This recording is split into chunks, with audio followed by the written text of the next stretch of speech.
nada, primero que nada, bienvenido. Muchísimas gracias por asistir acá en este espacio. Este, mm, para los que no conocen a Cristian, pues Cristian es arquitecto egresado de la Universidad de los Andes, de nuestra facultad. Tiene 6 años como experiencia como arquitecto a nivel internacional. Es apasionado de la realidad virtual, tiene unos renders muy buenos y también de lo que es de la realidad virtual y la Web3. En este momento, digamos que él nos va a hablar sobre su experiencia laboral, pero también de su tesis de grado, que, pues bueno, tenían que ver con lo que eran las experiencias de arquitectura participativa y pues nada, que está utilizando como metodología la etnografía. Entonces, pues para no quitarte más tiempo, Cristian, te dejo en manos de los muchachos y pues espero que la puedan aprovechar. ¿Sí? Muchísimas gracias, Cristian, por estar aquí. Pues, no, te paso el, el anfitrión para que puedas compartir tu presentación. Perfecto. A ver, ok, mientras esperamos a tener ya la opción para compartir pantalla, pues nada, el gusto es todo mío, de verdad, gracias por la invitación y bueno, esperando que pueda ser de interés para todos. Cualquier cosa me comentan que no se escuche bien o que no sé, hay algún problema técnico, me avisan y nada, estaremos corrigiéndolo de una vez. Entonces, bueno, sí, como bien decía César, pues sí, ya soy egresado de la Universidad de los Andes en Mérida, Venezuela, y bueno, ya con una pequeña experiencia en el campo profesional. Y hoy quiero hablarles de lo que fue el tesis de grado, el trabajo de grado, que bueno, también quiero aprovechar para saludar a mi compañera, a Florimar Carrillo. Fue un trabajo hecho en pareja, un trabajo súper fuerte. Y bueno, nada, un saludo a ella y aquí pues exponiendo también lo que se pudo eh, obtener, no solo de mi parte, sino también de ella. Entonces, bueno, este es un tema que me parece bastante interesante y que parece ser un poco, una vez veamos un poco la teoría, los resultados y todo esto, nos vamos a dar cuenta de que, o me parece, de que es algo muy obvio, ¿ok? Que resumiéndolo es para dar un resultado o resultados para la gente, yo tengo que pues oír a la gente, ver qué hace la gente, establecer nexos con las personas para evidentemente encontrar pues dónde son las oportunidades o dónde están las necesidades y pues así obtener pues resultados rápidos. En resumidas cuentas, para yo saber qué quieres, pues te pregunto y ya está, no doy muchas vueltas, ¿ok? Entonces, el título de la tesis o está enfocada a lo que sería el diseño de equipamientos y espacios urbanos desde la participación ciudadana. Esto fue un estudio que se hizo en la ciudad de Mérida, especialmente en la organización Humboldt, una organización a la cual también quiero aprovechar para mandar un gran saludo, digamos, una localidad bastante, digamos, de bastante tradición dentro de la ciudad. Entonces, bueno, como decía, el trabajo fue hecho con mi compañera Florimar Carrillo, mi colega, y bueno, fue tutoriado por la profesora Claudia y el profesor Luis Bastidas, quien nos ayudó en el tema digamos, de la parte etnográfica, que es lo que quiero hablar un poco en esta exposición. Entonces, bueno, antes que nada, ¿por qué? Todo surgió porque, bueno, en esa parroquia, en esa localidad, hacíamos vida, sobre todo mi colega Flori, que fue pues, la que tuvo la idea de hacerlo allí, participaba mucho en las actividades en la cancha, en las actividades culturales de los vecinos, ¿ok? Deportivas, de todo tipo. Entonces empezó a llamarle la atención el hecho de que había mucha vida en un entorno donde pues aparentemente no estaba correctamente diseñado, no estaba apropiado para esas actividades. Parecía que como que la gente le ganaba el lugar, no al revés. Por lo general siempre tenemos de pronto si vemos que, no sé, hay lugares con no sé, un diseño muy bueno, con una infraestructura importante. Aquí parecía ocurrir lo contrario. Entonces empezamos a estudiar, bueno, ¿qué es lo que hace que la gente vaya a este lugar? ¿Ok? Desde ese problema, pues nos planteamos que el problema de diseño o el problema para este estudio era la necesidad espacial. ¿Ok? Entonces, y la solución era una arquitectura participativa. Pero esto no fue un punto, digamos, no fue que llegamos de una vez a a este trayecto, sino que utilizamos, digamos, medios audiovisuales, la inclusión de la comunidad en los procesos de análisis y diseño. Esto es muy importante porque también la comunidad diseñó, no solamente analizó o fue medio de análisis, sino que también dio ideas. ¿Ok? Y también la configuración del proceso por fases, ¿ok? Y también lo que sería pues la viabilidad y sustentabilidad, todo eso, digamos, para hacer un mix de conceptos y llegar a algo bien concreto. ¿Ok? Entonces, pues hice una propuesta urbana y dos propuestas arquitectónicas, una por mi parte y una por mi colega, que bueno, que ya estaremos viendo con mayor detenimiento. Esto vamos a pasárnoslo un poco por alto, porque bueno, para no aburrir mucho con la parte teórica. Entonces, bueno, ¿cómo yo conozco a alguien? ¿Cómo yo conozco una persona o una comunidad? Pues, como se conoce a un amigo, una amiga, empiezo primero una observación, digamos, nos presentamos, hablamos, ¿ok? Esto se tradujo en este estudio como, bueno, una observación participante en la cual no solamente veíamos, sino que tomábamos parte. Y a su vez la participación observante donde esto se hace aún más evidente. Por ejemplo, aquí pueden ver, estábamos caminando, varias fotos, aquí está por ejemplo mi colega, fotos de las personas en diferentes actividades, y también nosotros empezamos a formar parte de esa actividad. ¿Okay? Pueden ver aquí haciendo unos ejercicios, viviendo un poco haciendo la vivencia de este espacio. ¿Ok? Se generaron grupos de discusión, aquí pueden vernos. Es decir, el objetivo real de esta investigación y de este trabajo era que nosotros sirviéramos como un medio de conocimiento, un medio técnico arquitectónico para cumplir los requerimientos y los deseos de la comunidad. Éramos un instrumento para lograr lo que ellos querían. ¿Ok?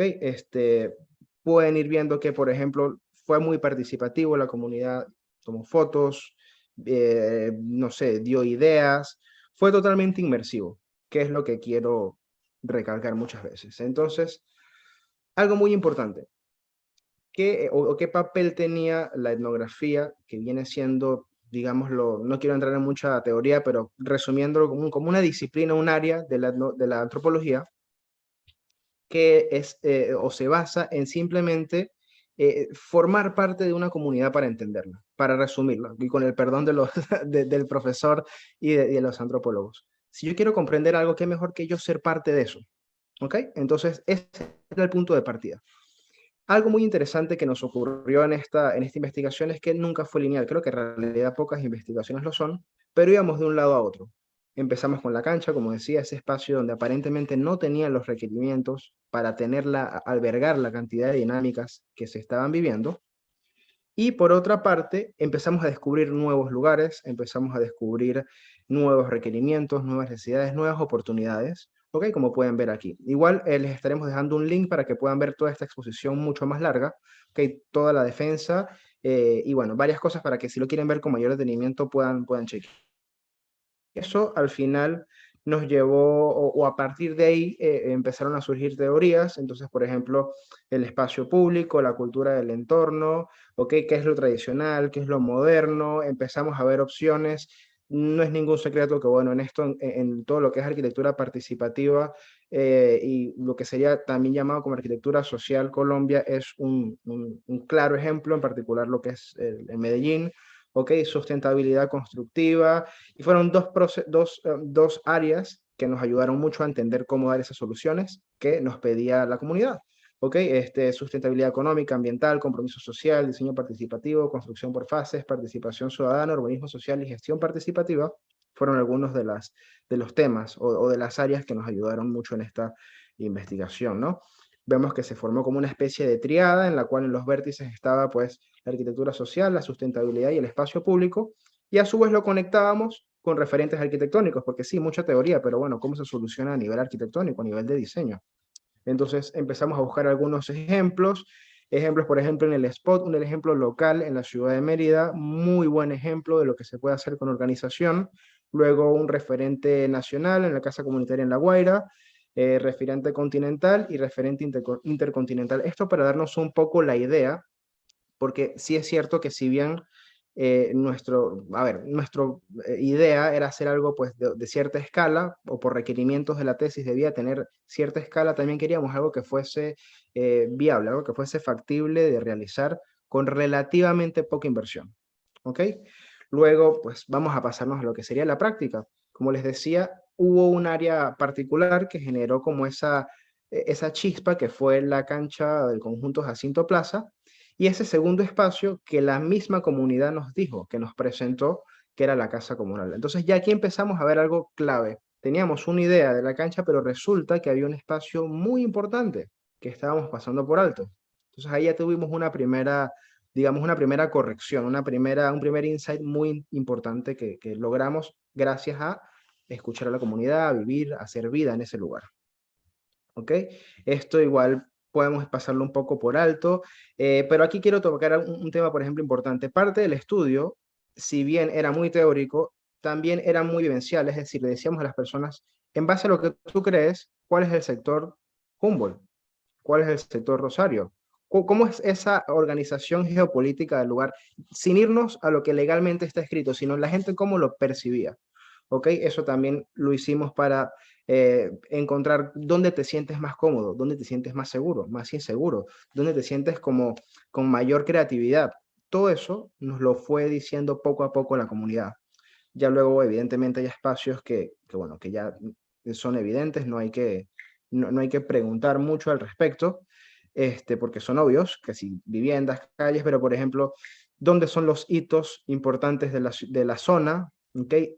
¿Dónde te sientes más seguro? Todo esto nos lo decía la comunidad, todos estos fueron mapas realizados por ellos mismos, con una serie de filtros, evidentemente, pero bueno, todo esto fue una idea donde la gente piensa que es un espacio más de niños, donde es más de adultos, y en base a eso fuimos generando, digamos, una serie de fundamentos. Algo muy importante para esta propuesta fue el deporte, o es el deporte, y ya veremos más adelante por qué es así. Pero bueno, evidentemente en una cancha de espacios deportivos, pero también porque en la comunidad de la Humboldt históricamente han habido personas que han logrado, digamos, una visibilidad importante gracias al deporte, por eso era fundamental. La cultura, porque de igual manera han habido una serie de representantes, tanto locales como, digamos, ya un poco más, sí, regionales, que, bueno, han hecho cosas muy interesantes, y porque también se veían aspectos claves como organización para lo que serían manifestaciones culturales, políticas, también todo lo que sería la parte del el reciclaje. Tienen digamos, una organización muy importante a nivel de reciclaje, reutilización, y eso pues también lo queríamos resaltar mucho.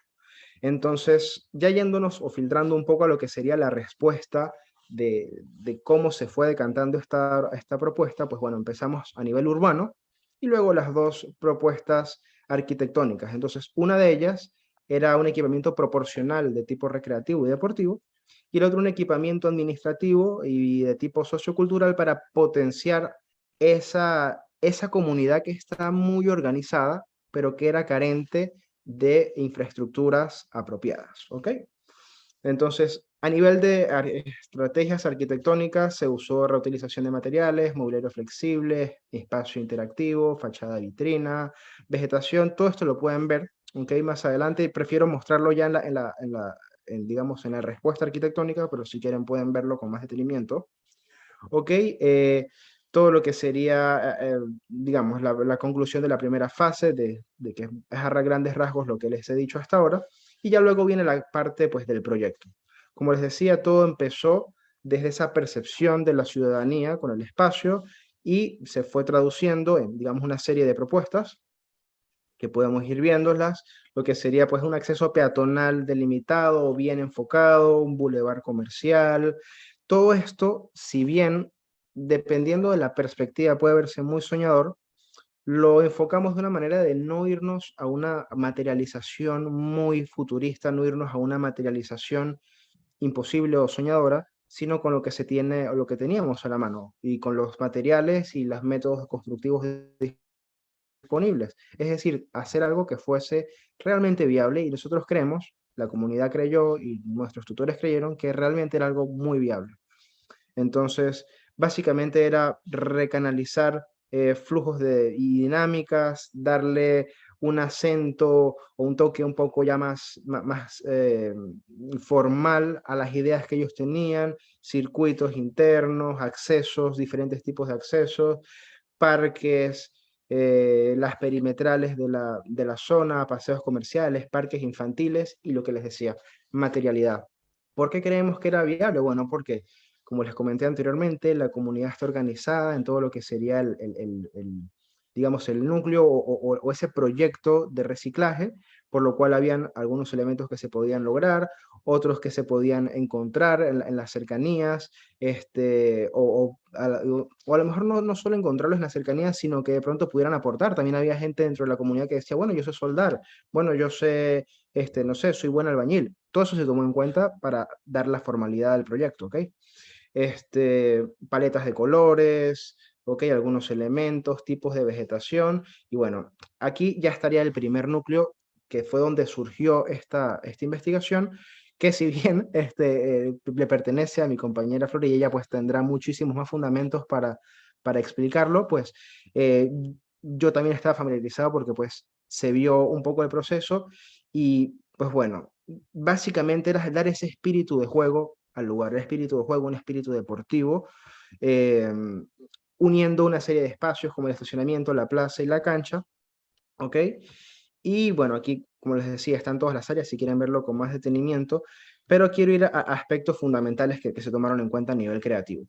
Aproximaciones volumétricas, las dinámicas urbanas, todo esto gracias a la vivencia del lugar. ¿Qué es lo que yo quiero recalcar? Y quiero concluirlo con mi experiencia laboral, porque siento que ahí pues, se resalta aún más la validez de todo este tema, que nosotros creemos, y personalmente creo, de que las soluciones o las respuestas están en las mismas preguntas. O sea, si yo no pregunto, no puedo esperar respuestas. Hay muchas obras arquitectónicas que estéticamente parecen geniales, que ganan portadas en revistas, pero que no llegan a ningún lado porque simplemente no corresponden a la realidad del lugar. ¿Ok? Y eso quiero que sea, o espero que sea, pues el gran aprendizaje o el aporte de esta sesión, que yo no puedo esperar hacer algo y dar respuestas a algo si no me molesto en primero estudiar el lugar, en aprender del lugar, en ir yo y personalmente vivirlo, establecer lazos con las personas del lugar, ir a jugar, qué es lo que hacíamos, íbamos a jugar el deporte, bueno, vamos a jugar a ver qué pensamos, vamos a hacer contacto con la gente que juega ahí todos los días a ver qué piensa. Esto no se puede perder, es importante que siempre se mantenga y ya veremos cómo lo podemos enfocar en el campo ya laboral. ¿Ok? Vimos aquí toda una serie de estudios que hizo mi colega, la parte de estrategias y criterios de diseño, cómo era un edificio que hacía contacto con las diferentes áreas, cómo si bien tenía una estética, o mejor dicho, una materialidad low cost y viable, pues queremos que estéticamente no era desagradable, por el contrario era muy escultural, y eso se los dejo a ustedes.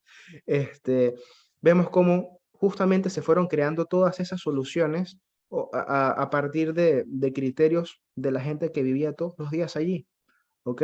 Vemos cómo se generó mucho la parte pues, de skate, veíamos cómo en los recursos fotográficos eso ocurría mucho, había expresiones artísticas y bueno, un sinfín de actividades que se iban poco a poco pues formando, dando materialidad, ¿no?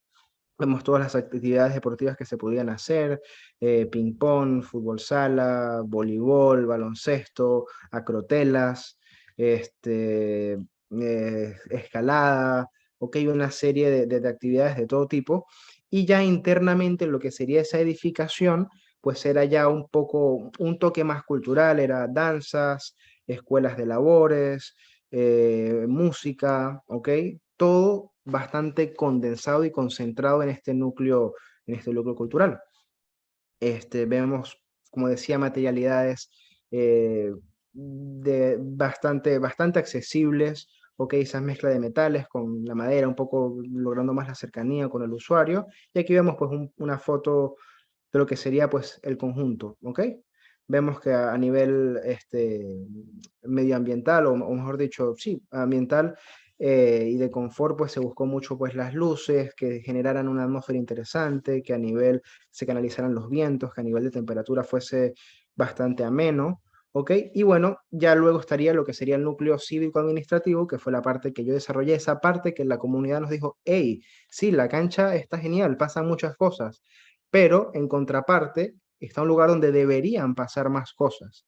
Entonces ahí teníamos dos retos de diseño diferentes. Cómo yo le doy lo que la gente pide para que esto sea más cómodo y por el otro lado, cómo hago que esto sea más atractivo, porque aparentemente hay más opciones de infraestructura, de servicio y todo esto. O sea, cómo le doy vida, el otro era cómo mejoro algo que tiene mucha vida y cómo le doy vida a algo que tiene muy poca dinámica. Entonces, esto en cambio, pues buscó traer dinámicas nuevas, dinámicas que no habían en el sector para revitalizarlo. ¿Ok? Vemos cómo fue el estudio. En ese sector pues estaba el ambulatorio, la casa comunitaria, el registro, la escuela de labores, pero que eran espacios que estaban prácticamente en desuso. ¿Ok? Y vemos cómo se crea o se genera un núcleo ya mucho más compacto por el tipo de labores que habían, ¿ok? Que se planteaban y de donde crecía mucho más a nivel vertical. Vemos una serie de dinámicas de lo que sería el programa de áreas, ¿ok? Las visuales, la vivencia, un poco cómo podía crecer volumétricamente sin afectar tanto el contexto, ¿ok? Vemos las dinámicas en esa pequeña plaza, cómo se generaba, cómo debía crecer la volumetría para no, como decía, no tapar las visuales de los vecinos o no hacer algo, corredores así sumamente, no sé, angostos o oscuros, ¿ok? Generando un esquema de crecimiento, la parte, criterios de diseño a nivel de ventilación e incidencia solar muy importantes, que como decía, pueden ir luego viéndolos con más detalle. La idea de esto es pasar rápido y sobre todo generar una ronda de preguntas para que se puedan animar en eso. Así que veremos que estos conceptos, pues, un poco con mayor velocidad. Y vemos, esto es un esquema que a mí me gustaba mucho, porque era justamente cómo generamos o cómo creamos una serie de actividades que revitalicen ese sector, que además estaba geográficamente en el centro de la urbanización, pero que básicamente nadie se lo apropiaba. ¿Por qué esto estaba ocurriendo? Eso era algo que fuimos poco a poco, pues, buscando y dimos con las respuestas apropiadas. Entonces, bueno, en este caso, como decía, pues la materialización es un elemento pues mucho más compacto, que fuese un hito, porque ese era justamente uno de las cosas que encontrábamos. Decía, bueno, sí, está muy bien el lugar, pero no lo sentimos propio, o sea, debe haber algo que nos llame la atención. Una solución fue hacer un hito, elemento vertical, un poco escultórico, si se quiere, ¿ok? El tratamiento de la vegetación, que era muy importante para los vecinos y para nuestro, digamos, para nuestros fundamentos de diseño. Se generaron, lo que decía, la escuela de labores, que ya actualmente existía, pero que estaba abandonada. Ok, se generaron pues una serie de, un espacio de proyección para ya sea películas, en este caso, bueno, deporte, ok. Ese espacio que le hacía falta, ¿por qué? Porque sí es cierto que había pues muchas reuniones, pero prácticamente los vecinos lo hacían a la intemperie. Entonces, esa era una solución. Eh, Se generó un espacio para esta organización vecinal, un espacio propio donde ellos pudieran ir, hacer sus reuniones, tomar apuntes, trabajar. Ok, en la parte también de la escuela de labores se pensó, bueno, hay una organización muy buena a nivel de lo que sería el reciclaje, pero no tienen dónde hacerlo. Se generó un taller, lo que sería la parroquia verde o casa comunitaria. Se generó una biblioteca enfocada también a ese público estudiantil que pues que caracteriza tanto la ciudad y la urbanización, ¿ok? Dando un espacio, bueno, de estudio, de encuentro, y algo que sentíamos que era muy importante y que se debía reestructurar era el tema, digamos, administrativo del lugar, en el registro prefectura, de una parroquia muy grande y muy importante, como lo he dicho varias veces, dentro de la ciudad, pero que pues aparentemente pues no tenía esa estructura, esa infraestructura que le diera vida a las actividades que se tomaban allí. Entonces, en resumidas cuentas, y ya cerrando un poco para abrir el tema de las preguntas, la conclusión de este estudio son varios temas, ¿no? Lo primero que se puede entender es que es necesario comprender el espacio público concebido desde la apropiación del usuario, ¿ok? Y ver cómo es un organismo, cómo se adapta y cómo muta. Como decíamos, bueno, hay un lugar que no debería tener tanta vida, pero que tiene mucha vida, y por otro lado hay un lugar que debería tener más dinámicas y está abandonado, ¿ok? Entonces ver cómo ese es un organismo que se adapta, ¿ok? Luego que es importante valorar el espacio comunitario desde un punto de vista perceptual, no solamente irnos con esa respuesta, bueno, sí, como es adaptativo y como es low cost, pues vamos a hacer algo que sea funcional y que, bueno, y que la gente no, que le dé igual. No, ok, trabajar con las luces, algo tan sencillo como, bueno, no sencillo, algo tan necesario como trabajar con la iluminación para generar una atmósfera oye, que me llene como persona, es algo que tenemos que hacer sí o sí y que muchas veces lo pasamos por alto. ¿Cómo hacer esa transición de ciudad a vivienda? No pasar de, ok, bueno, estoy en la calle y paso a la casa. No, espacios públicos, espacios transitables. Es algo que en realidad no nos cuesta nada, pero que marca una diferencia muy grande, ¿ok? Y luego también bueno, que pensamos que desde la perspectiva y el enfoque de esta investigación se pudo lograr conciencia en los requerimientos de una comunidad, el entendimiento del medio físico y sobre todo de sus moradores. O sea, esto es fundamental, todo parte por y para la persona, ya sea una comunidad, un usuario, la persona que nos contrata más adelante para hacer un proyecto, no sé, residencial, comercial. Yo tengo que entender quién va a vivir allí para dar las respuestas adecuadas. Eso es lo que estaba ocurriendo, o por eso es que lo digo, digamos, con el fundamento de la investigación, porque eso es lo que estaba ocurriendo en la parroquia, en ese núcleo donde debía haber mucha gente, pero no porque no se hizo pensando en la realidad de la persona, no mutó en la realidad de esa comunidad. Entonces, en consecuencia, era un espacio que estaba abandonado. ¿Ok? Entonces, en base a eso, pues se generaron una serie de recomendaciones que en cualquier investigación siempre hay que tener a la mano cualquier elemento que pueda servir para recopilar. Aquí vamos a ver en el chat qué nos dicen. Eh, Abilio, es increíble el valor y aporte que puede generar un proyecto enfocado en la comunidad en desarrollo de nuestras ciudades, de lo micro a macro, excelente trabajo. Muchísimas gracias, muchísimas gracias. Y la verdad es que sí, de hecho, como personajes externos a la comunidad, nosotros no vivíamos allí, 10 minutos, vamos a apurarnos. Este, nos sentimos a gusto, lo sentimos como una segunda casa. Ok, lo otro es mantener un organigrama de actividades y actualizarlo constantemente porque decíamos que íbamos por un lado, luego por el otro, luego regresábamos al otro punto, luego íbamos más adelante. Eso ocurre en el diseño, nunca hay nunca es lineal, ¿ok?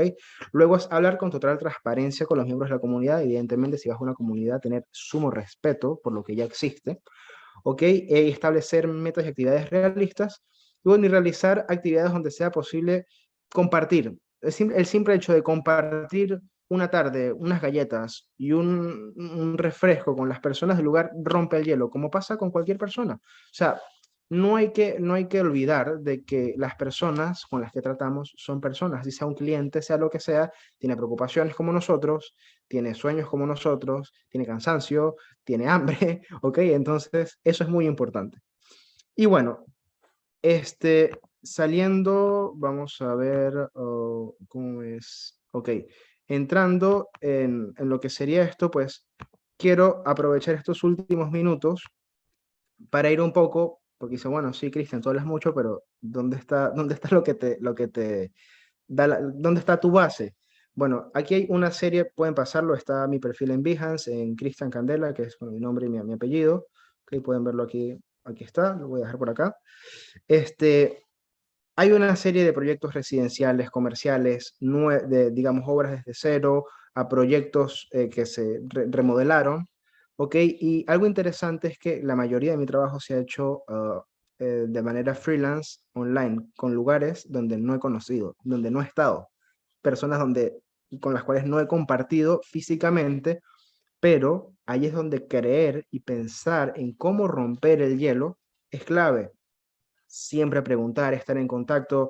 Más adelante pudiera mostrar algunos de los bocetos que yo le pido a la gente, bueno, ¿cómo te imaginas el espacio?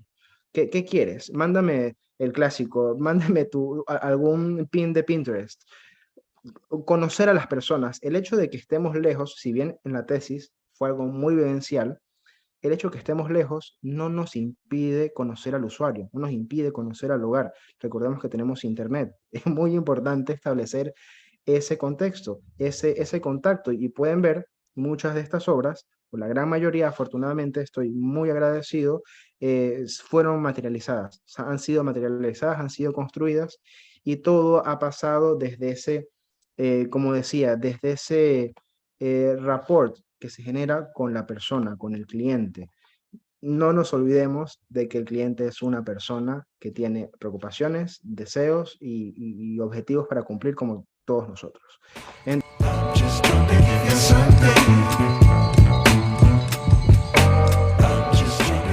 Entonces, bueno, no sé si nos da chance, tenemos según esto 6 minutos. No sé, muchachos, qué quieren compartir, si hay alguna duda, pregunta o algo que haya quedado en el aire. Buenísimo, Cristian, ¿me escuchas? Te oigo, te oigo. No, pues bueno, nada, la ponencia me pareció súper interesante. Vamos, la persona que quiera hacer cualquier pregunta, pues puede escribir por chat o simplemente puede activar su micrófono y pues se le da el espacio para que le pregunte a Cristian lo que necesite. En caso de que no sea así, pues igual pues la charla pues va a ser subida al canal de YouTube con los enlaces que nos dé Cristian, tanto de su Behance como de su presentación completa de tesis y todo lo demás. Yo sí te iba a preguntar algo, Cristian, mientras de repente alguno de los muchachos pregunta, ¿hasta qué punto, digamos, colabora la persona, ¿sí? Porque como estamos hablando de arquitectura participativa, ¿hasta qué punto colabora la persona en el proyecto? O sea, me imagino que hasta el momento de los espacios también ayudaron también con la materialidad, o sea, ¿hasta qué punto ayuda la comunidad a ese proyecto que estás trabajando? Bueno, todo depende de los objetivos y de la realidad del lugar y del momento. Nosotros, por ejemplo, queríamos llegar a construir al menos un fragmento de las propuestas. No se pudo por cuestiones de tiempo. Y bueno, cuestiones de tiempo sí, más que todo de tiempo, porque creo que económico se pudo haber hecho algo al respecto. Más que todo por cuestiones de tiempo. En el caso de esta investigación, la comunidad nos ayudó, diríamos, fraccionándolo en 3 fases. En la fase conceptual, bueno, antes que nada, en la fase, perdón, de identificación y en la fase conceptual. ¿Ok? Hay varios sketches, de hecho, eso se pudiera mostrar o dejar el enlace a varios sketches de propuestas que hizo la comunidad. Desde luego entrar a nuestro conocimiento técnico como arquitectos para decir, mira, esto lo podemos enfocar de esta manera. Pero para responder la pregunta, realmente creo que en cualquier fase puede participar la comunidad, como en la Humboldt, habían personas que sabían soldar, que sabían construir, ellos tranquilamente pudieron haber participado en toda la fase. Sin embargo, en esta, por motivos de tiempo, pues solamente se llegó hasta la parte de ideación, ¿ok? Muchos de las cosas, o gran parte de lo que hicimos nosotros, surgió de una base sketch conceptual de la comunidad. Ok, ok, buenísimo. Ahí te dejo un mensaje, Eric. A ver, un mensaje, Eile. Bueno, que tocaste el tema del trabajo remoto. No es una limitante para seguir diseñando y conocer y entender las necesidades del cliente. Excelente. Gracias. Sí, totalmente.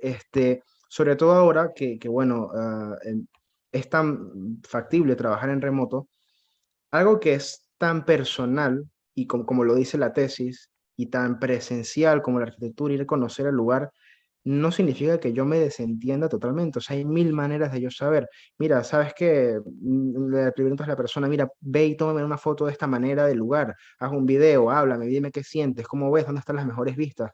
O sea, no es una excusa, ¿ok? Y además está, pues, como decía, pueden buscar en la red, en la web, este lugar, cómo es la arquitectura del lugar, cuál es la temperatura, qué hace la gente en ese lugar, ¿sabes? El interés por el lugar y por las personas no muere con la distancia. Sí que puede que sea más difícil o que tenga que ingeniármelas más, pero no es un motivo para yo desentenderme de la realidad del lugar. Ok, ok, buenísimo. Tú actualmente todavía sigues trabajando a distancia, ¿no? No sé, creo que estás ubicado, no sé si estás en Ecuador o estás en... No, últimamente en un trotamundos.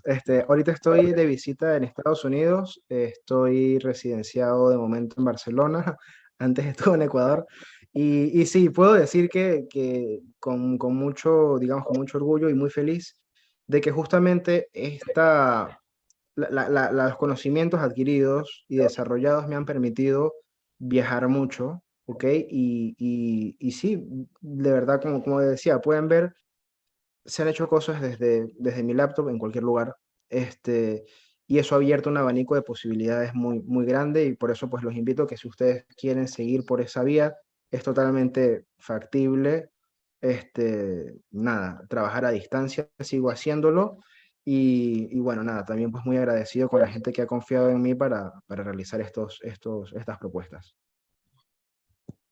Oh, ok.